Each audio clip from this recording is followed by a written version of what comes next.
Merci de choisir Nal TV International. Mesdames et messieurs, bonjour et bienvenue à cette nouvelle édition d'Autour du Monde, édition Afrique. Et on commence tout de suite par cette nouvelle concernant 14 pays, dont l'Égypte ou le Vietnam, ont été élus hier pour 3 ans au Conseil des droits de l'homme de l'ONU. Une élection sans compétition dénoncée par les défenseurs des droits humains. Le principal organe de lutte contre les violations des droits humains de l'ONU, qui siège à Genève, compte 47 membres renouvelés partiellement chaque année. 14 pays étaient ainsi candidats pour les 14 sièges à pourvoir pour la période 2026-2028 et ont tous été élus sans difficulté lors d'un vote à bulletin secret.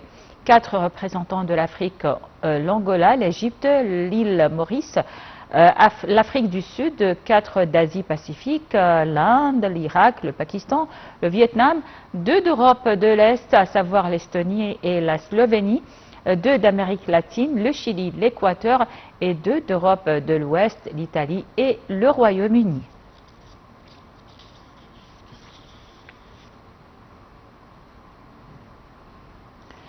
En marge de la 8e édition de la Semaine du Caire de l'eau, le ministre égyptien des Ressources hydriques et de l'Irrigation, Dr Hani Soueilam, a rencontré son homologue mauritanien, le ministre de l'Agriculture, Saïd Ahmed, pour explorer de nouvelles pistes de coopération dans la gestion de l'eau et la sécurité alimentaire. Les échanges ont porté sur l'amélioration de l'efficacité de l'utilisation des ressources hydriques, la gouvernance du secteur et la création d'associations d'usagers pour renforcer la communication entre les institutions et les bénéficiaires. Les détails dans ce compte rendu. En marge de la 8e édition de la Semaine de l'eau, le ministre des Ressources hydriques et de l'Irrigation, Dr Hani Soueilam, a rencontré le ministre mauritanien de l'Agriculture, Saïd Ahmed, afin d'examiner les moyens de renforcer la coopération bilatérale dans les domaines de la gestion de l'eau et de la sécurité alimentaire. Les discussions ont porté sur des propositions de coopération futures, notamment l'amélioration de l'efficacité de l'utilisation de l'eau, la gouvernance du secteur hydrique et la création d'associations d'usagers de l'eau pour renforcer la communication entre les institutions et les bénéficiaires.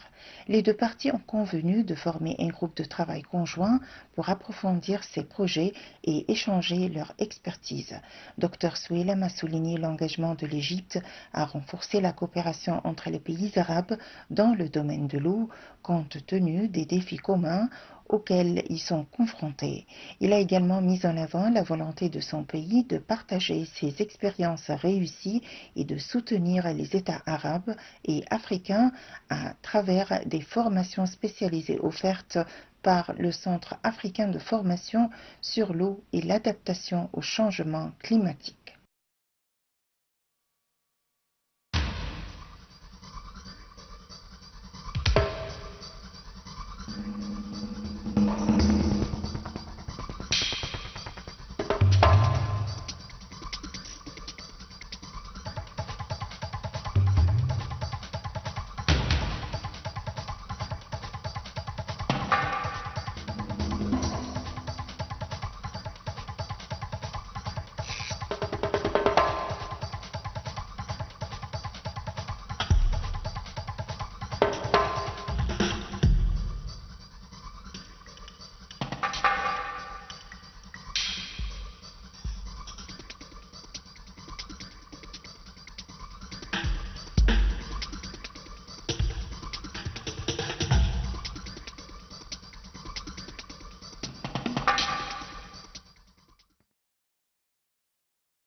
Et pour parler donc de ce sujet, la 8e édition de la Semaine de l'eau, on a en ligne Madame Amira Hussein, qui est experte en développement durable. Bonjour Madame. Bonjour. En marge de cette 8e édition de la semaine du Caire de l'eau, le ministre des Ressources hydriques et de l'Irrigation a rencontré son homologue mauritanien afin d'examiner les moyens de renforcer la coopération bilatérale dans les domaines de la gestion de l'eau et de la sécurité alimentaire. Madame Amira Hussein, pourquoi la gestion durable de l'eau est-elle très importante et la coopération donc est très importante entre ces deux pays, l'Égypte et la Mauritanie? En effet, les deux pays se trouvent dans un milieu aride. Je ne dis pas sèche ou sec, je m'excuse. Un milieu aride, ça veut dire qu'il y a une rareté extrême de l'eau. Sauf que l'Égypte et la Mauritanie dépendent également les deux d'une seule source hydrique, à savoir le Sénégal pour la Mauritanie et le Nil pour l'Égypte, en plus de d'un niveau de pluviométrie très faible. Alors les deux partagent en effet la même zone géographique, à savoir le nord de l'Afrique, qui est une zone vraiment très aride. Alors, d'où l'importance de l'échange des expériences et des meilleures pratiques pour la gestion de ces quelques ressources vraiment très rares pour suffire et à garantir la sécurité alimentaire, qui est un point très stratégique pour les deux pays. Et quel type de projets donc sont envisagés dans le cadre de cette coopération entre l'Égypte et la Mauritanie?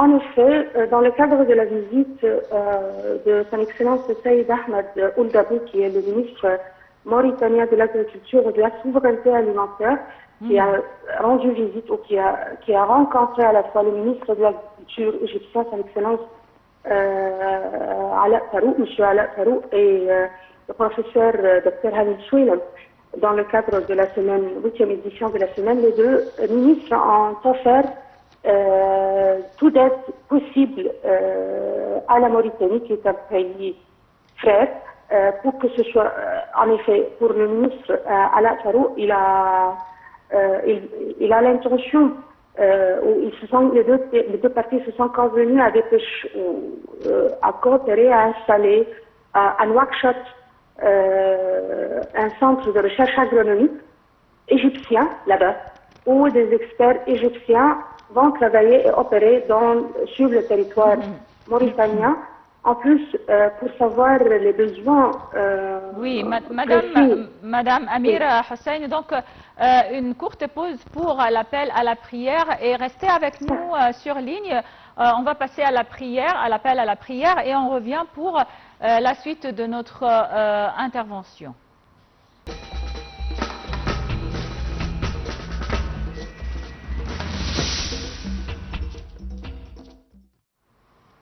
Donc de retour après l'appel à la prière et on continue donc avec notre conversation avec Madame Amira Hussein, experte en développement durable. Est-ce que vous êtes toujours là, Madame Amira?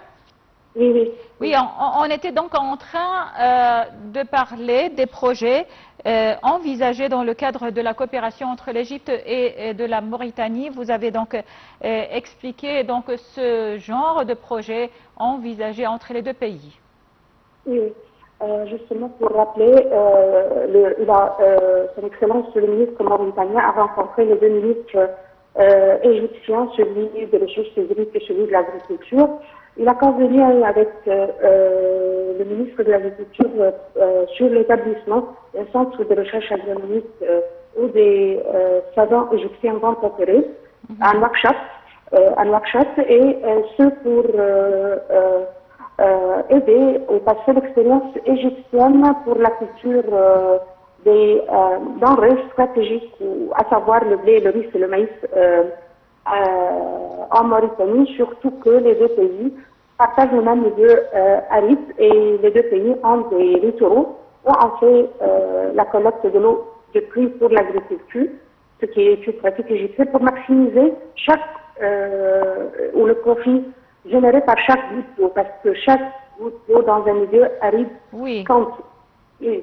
En effet, et les deux pays, en effet, partagent le même conditions, que ce soit en dépendance d'une rivière, à savoir... Oui, mais comme vous le savez, donc, Madame Amira, que l'Égypte a une très bonne expérience dans le domaine de l'agriculture, de l'irrigation et de la bonification de terres aussi. Comment la Mauritanie peut profiter donc de l'expérience de l'Égypte? C'est ce que je viens de dire, en effet, que en effet, comme l'Égypte dépend du Nil et la Mauritanie dépend du Sénégal pour faire l'irrigation, et que les deux pays puisent de l'eau dans le désert. C'est que pour l'Égypte, on puise de l'eau dans l'aquifère de Gré-Nebien, et en Mauritanie également, on fait le forage de l'eau de pluie pour cultiver le désert. Le profit est qu'il faut utiliser l'expérience égyptienne à la fois que ce soit pour puiser l'eau et l'agriculture, les deux à la fois, pour optimiser les intrants entrant dans l'agriculture, à savoir les fertilisants, et comment faire la fertilisation via les moyens d'irrigation modernes, à savoir l'irrigation goutte à goutte ou pluviométrie, et l'utilisation d'une autre paire des semences résistantes à la sécheresse et à l'aridité. Oui. Et avec une très grande productivité, parce qu'on ne peut pas faire une expansion ou une mise en valeur, quand vous avez dit une bonification sur le niveau horizontal. Il faut dépendre d'une productivité qui va vers le haut, à savoir une productivité verticale, en optimisant la productivité par unité de terrain. Ce qui l'Égypte a excellé là-dessus, dans ce domaine, surtout que nous avons vraiment des génies. En effet, nous avons des génies dans le centre de recherche agronomique qui peuvent produire du riz, faire même l'agriculture intégrée, à savoir cultiver deux cultures, deux moissons, deux récoltes différentes dans la même parcelle. En évitant en utilisant les moyens de lutte intégrée pour éviter que les fléaux ne se propagent, ainsi de suite. Oui, c'est vrai. Donc, Madame Amira Hussein, experte en développement durable, merci beaucoup pour votre intervention et votre temps. Et on passe à un autre reportage, et l'Égypte et l'Ouganda qui souhaitent renforcer leur coopération africaine et développer leurs relations bilatérales dans divers domaines politiques, commerciaux et d'investissement. Les détails dans ce compte rendu.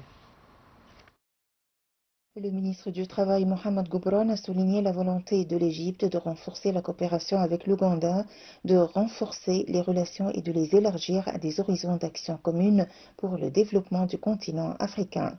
Dans son discours prononcé à l'occasion de la célébration de la fête de l'indépendance par l'ambassade d'Ouganda au Caire, il a souligné que la coopération entre les deux pays couvre de nombreux domaines, notamment l'eau, le terrorisme et les défis régionaux. M. Gobran a participé aux célébrations de la fête de l'indépendance de l'Ouganda au nom du Premier ministre Moustapha Madbouli, organisé par l'ambassade d'Ouganda au Caire.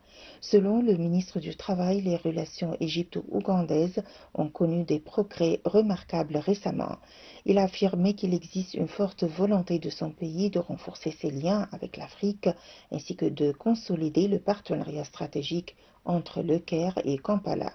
Les relations égypto-ougandaises ont récemment connu un regain d'intérêt, comme en témoigne la visite du président ougandais Yoweri Museveni au Caire en août dernier.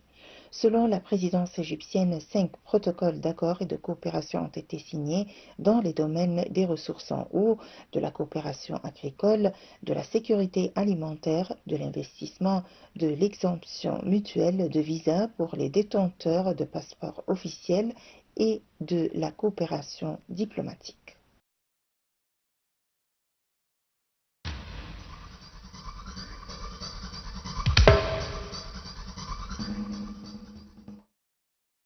Le président malgache Andry Rajoelina a dissous aujourd'hui l'Assemblée nationale avant un vote le visant pour abandon de poste.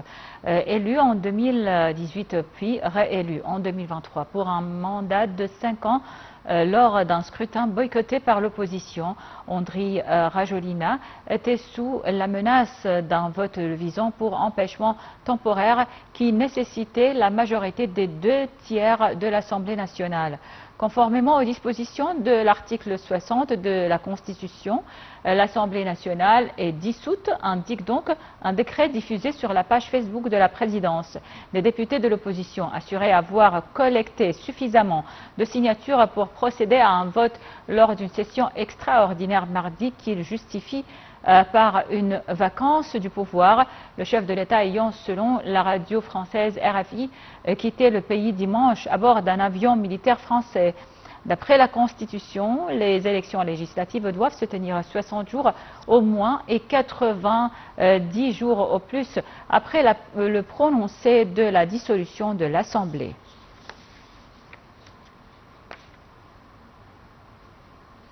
Le ministre du Pétrole, l'ingénieur Karim Badawi, a annoncé le plan de l'Égypte pour l'exploration et la prospection pétrolière et gazière au cours des 5 prochaines années.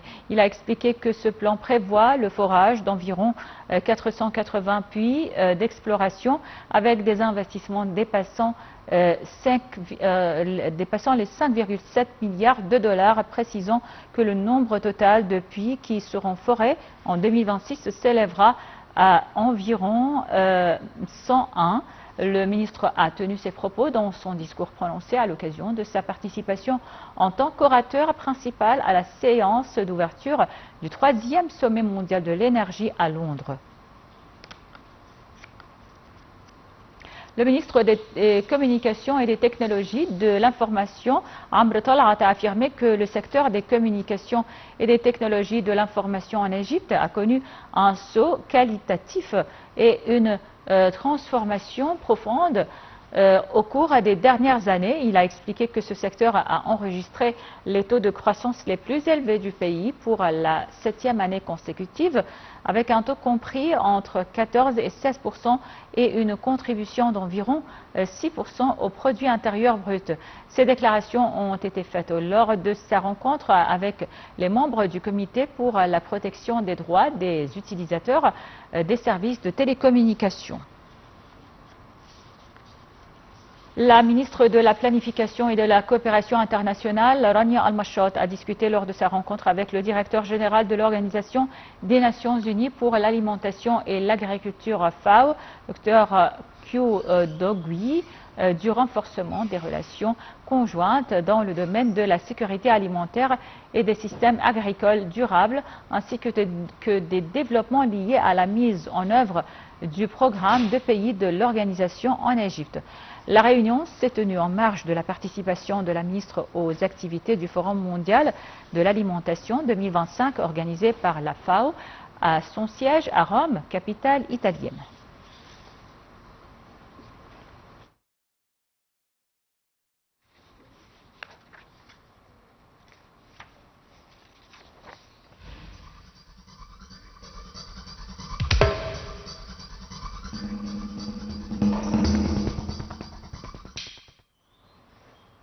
Et donc on termine cette édition d'Autour du monde avec le sport.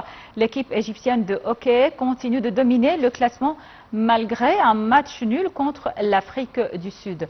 On va donc passer à ce commentaire et on se quitte sur ce compte rendu sportif et passer d'excellents moments avec la suite de nos programmes, avec ce reportage et la suite de nos programmes en langue anglaise qui vont prendre la relève après le reportage avec ma collègue Mahesti Rabia.